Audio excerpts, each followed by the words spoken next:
One of our top stories this morning, Caressa Jill Hardy, also known as Glenn Dibley, appeared before Missoula District Court Judge James Wheelis yesterday for 2 counts of deliberate homicide.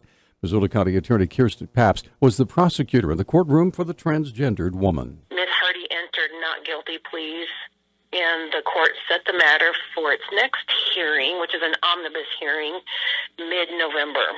2 counts of deliberate homicide for allegedly causing the deaths of Thomas Korjak and Robert Orozco in 2013. Pabst had provided the next step in Hardy's prosecution. It's a master scheduling hearing. At that point, the discovery process should be well underway, and we are working on that now. As you can imagine, the discovery, or another name for the investigative file, is quite lengthy and quite complex. The bodies have not been located. Pabst said although neither of the bodies had yet been found, there is sufficient forensic evidence to charge her with 2 counts of deliberate homicide.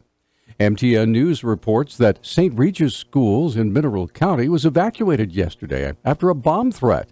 St. Regis Superintendent Joe Steele said a note was discovered written on a dollar bill left in the locker room about 4:15 yesterday afternoon. Steele said the note was brought to the administration and they promptly secured the building. The note claimed there was a bomb at the school. Steele said law enforcement was called, including a bomb-sniffing dog.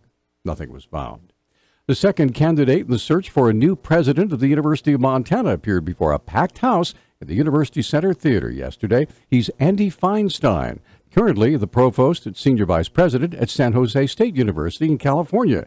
Feinstein began by talking about U of M students. You have an incredible student body here, and much like San Jose State University, a third of your students are first in their family to go to college, and that's very important to me. You also have diversity, but certainly socioeconomic diversity. You have a growing Hispanic population of students, and you also have a significant number of Native American students. And the diversity of this campus, I think, is what certainly brings great interest to me. Feinstein focused on the successful research being conducted at UM, with even more funding raised here than in San Jose State. It's amazing to me the amount of growth that you've had over the last 5 years in research. You're generating about $90 million of research expenditures here. That's almost doubled in the last 4 years. And for a campus that's had difficulty, challenges with budget, it's a remarkable achievement. And it's vitally, I think, important that that continues to grow. Feinstein spoke of UM's athletic program and expressed condolences for the loss of Grizzly quarterback Reese Phillips to a leg injury and looked forward to seeing the Grizzlies play Eastern Washington on Saturday.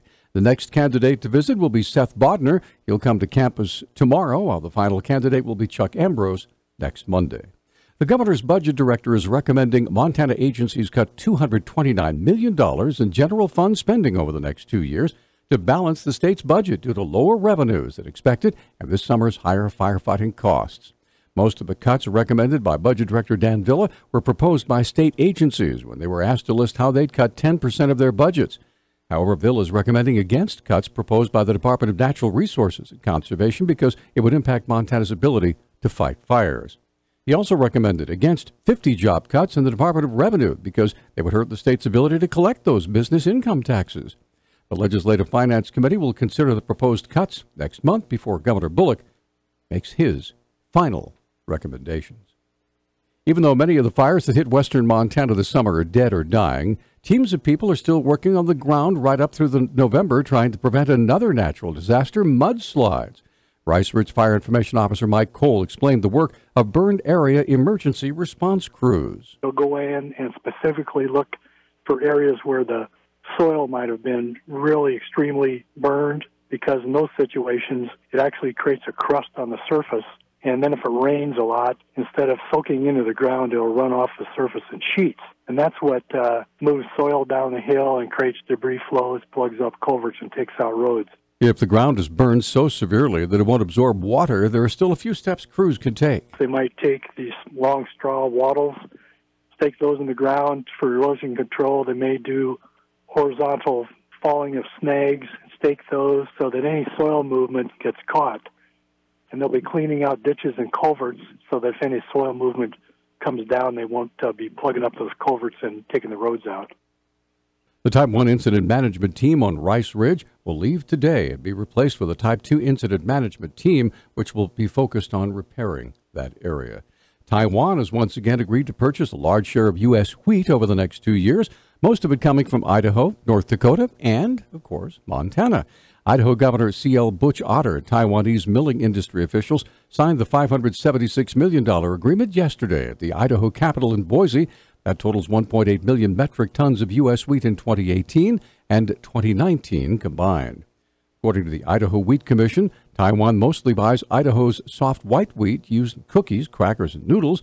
However, Taiwan also has been buying more of the state's hard red wheat to use in bread.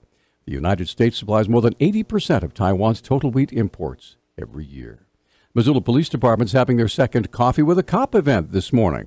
Police spokesman Travis Welsh said this gathering's open to anyone who'd like to talk with local law enforcement. We are inviting the public to come down to the Florence building in the lobby there between 7:30 a.m. and 9 a.m.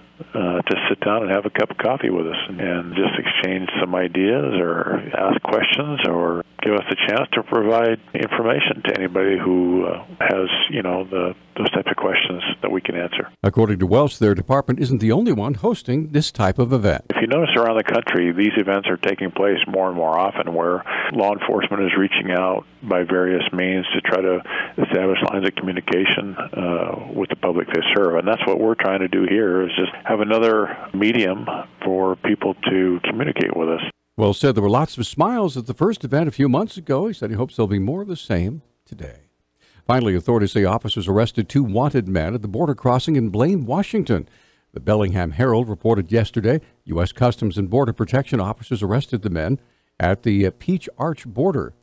One of the ones who was arrested was 70-year-old Roy Sinclair of Ronan, Montana.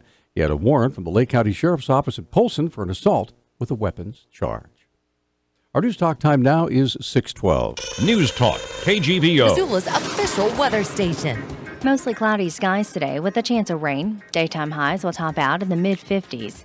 Overnight tonight will drop back into the upper 30s. If you are traveling, we expect accumulating snow over Lolo and Lost Trail Pass. I'm meteorologist Brooke Foster for Missoula's KECI 13.